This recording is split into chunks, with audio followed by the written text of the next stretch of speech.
आपण जड़े आमिष प्रिय लोक अच्छा आपण मानी ए रेसिपी जदि आपण को पकोड़ा टाइप खावा बहुत भल लगे जिनस ताहले आपण थरे ट्राए करंतु चिंगुड़ीर पकोड़ा जहाँकि खाया अति स्वादिया होते आ झटापट भी बनी जाते खावा बहुत ही बढ़िया लगी था। नमस्कार ओडिया बहु रोसई को आपण मानकु बहुत बहुत स्वागत। एडी चिंगुड़ी पकोड़ा बनवाई ये देखो 700 ରୁ 800 ग्राम पाखापाखि मु बड़ चिंगुड़ी नहीं आउ सब पकोड़ा बनवाई बड़ चिंगुड़ी ही व्यवहार करेंगे। भल भाव में धोई नहीं तार कौन जिन रखनी पूरा सेल छड़ी नहीं सब जिन सफा कर नहीं तापर देखो लुण हलदी टिके लंका गुंड एटा राग लंका गुंड मुझे टिके नाकु जीरा गुंड देबे धनिया गुंड टिके देबे तापर ये अदा रसुण आउ टे कंचा लंका को ये देखो दर दर खंड करके बाटी ये भाया टेक्सचर ने बहुत बढ़िया लगे जदि नाई पेस्ट दे पारे। आउे ये मुझे लेंबू रस फाड़े पकई जोटा कि माने क्लिप टी मिस से क्षमा करेंगे आप लेंबू रस निहाती पकेबे तापर ये टिके हल्का धनिया पत्र देदेबा भल भाव में मिक्स करके आपको आप बेसी समय अध घंटा छाड़ी पारे फ्रिज रे रखी नेबे तो बहुत बढ़िया भाव मैरिनेट हो जदि आप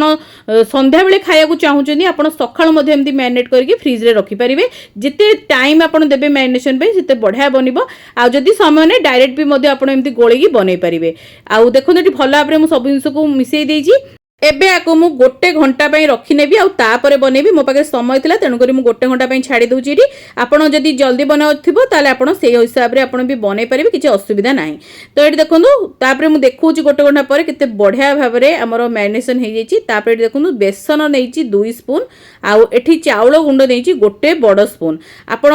माने बहुत ही कम बैटर बनेबा पई चेष्टा करिवे बेसी माने हल्का कोटिंग जोटा बेसी गाढ़ा कोटिंग हेले जम्मा भी भल लागिवनी। गोटे स्पून ये मुझे चाट मसला आउ गोटे स्पून देती काश्मीरी चिली अधा स्पून देती गोलमरचर गुंड सबू जिन को एमती आम मिसेबा। बहुत लोग ये अंडा भांगी पकाती जदि आपको पसंद ताले गोटे अंडा आप भांगी पकई पारे मु अंडारे बनाएनि मुझे साधा ही बनाए मत भल लगे अंडा पकेले तार फ्लेवर टिके अलग आसी जाए सेमती भी बहुत भल लगे आप पकाते निहाती पकेबे। देखो ये मुझे कोटिंग आपको देखिए दूसरी केमती होती भाव कोटिंग होगा दरकार पूरा हल्का कोटिंग हेले आमर चिंगुड़ीटा खाया बहुत भल लगे जदि मोटा मोटा कोटिंग करने ना कौन हम ना सेटा टिके आमर माने मोटा मोटा लगे भल लगे ऊपर कोटिंगटा क्रिस्पी बनबनी तेणुक हल्का कोटिंग करेंगे। आउ जदि आपको दरकार होची अरुआ चाउलर गुंड टिके अधिक देबे जदरे क्रिस्पी बहुत बढ़िया बनिबो। आपण चाहिले आकु कॉर्नफ्लोर आउ केवल चाउल गुंड रे भी बनै परिबे नहले तो मैदा कॉर्नफ्लोर रे बनै पारिबे नहले तो मु जेमती बनेली सेमती बनै पारे जहाँ आपनकर इच्छा आपण देखि बनै पारिबे।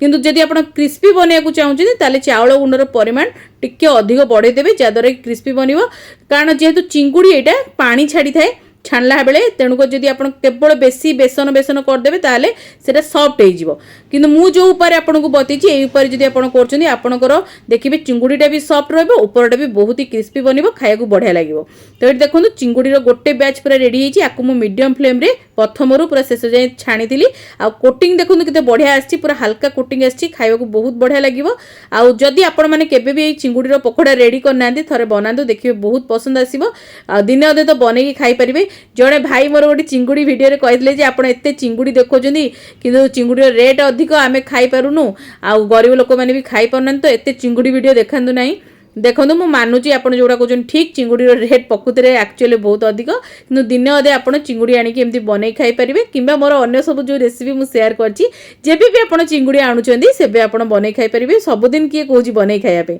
तो ये देखो मु भी कहूँ सबुदिन बनै खाऊँ मु भी सही केबे केबे जोटा नॉनवेज बारी रे केबे केबे मु आने तो आपण मान तो शेयर करे। तो ये देखो केते बढ़िया भाव में हमर पकोड़ा गुड़ा पूरा रेडी हो गलानी आकु आपण सांगे सांगे ही खाइबे जम्मा भी रखिबेनी नले तो सॉफ्ट हो खाया जम्मा भल लगिबनी पूरा क्रिस्पी थिबो सांगे सांगे आपण आकु ग्रीन चटनी आ लच्छा प्याज सहित खाइबे बहुत बढ़िया लगिबो। जदि आपण रेड सॉस खाया भल पाउचंदी माने जोटा टमाटो सॉस सेथरे भी मध्य खाई परिबे बहुत बढ़िया लगिबो। आगुर भी मो चैनल रे मु बहुत प्रकार वेज पकोड़ा रेसिपी भी शेयर करछि non veg pakora recipe share करछि ताकू मध्य आपण देखिपारे जाइए आउ डिस्क्रिप्शन में आई बटन में मुझे लिंक शेयर करदेवी। आउ जदि किसी आप नुआ पकोड़ा रेसिपी कि अलग नॉनवेज रेसिपी देखा चाहूँगी कि अलग रेसिपी देखा चाहते कमेंट माध्यम जनइबे मुझे निश्चिंत आने को चेष्टा करी। तो केमती लगे रेसिपी जनइबे आप मतामत शेयर करेंगे चैनल नुआ थे सब्सक्राइब करने आउ जदि फेसबुक पेज रे वीडियो देखुं फॉलो करिए पेज को लाइक शेयर करेंगे आप मतामत शेयर करेंगे। तो आगु को ओडिया बहु एमती बहुत सारा बढ़िया बढ़िया रेसिपी सब आपण मानक नहीं आसो। तो आज ये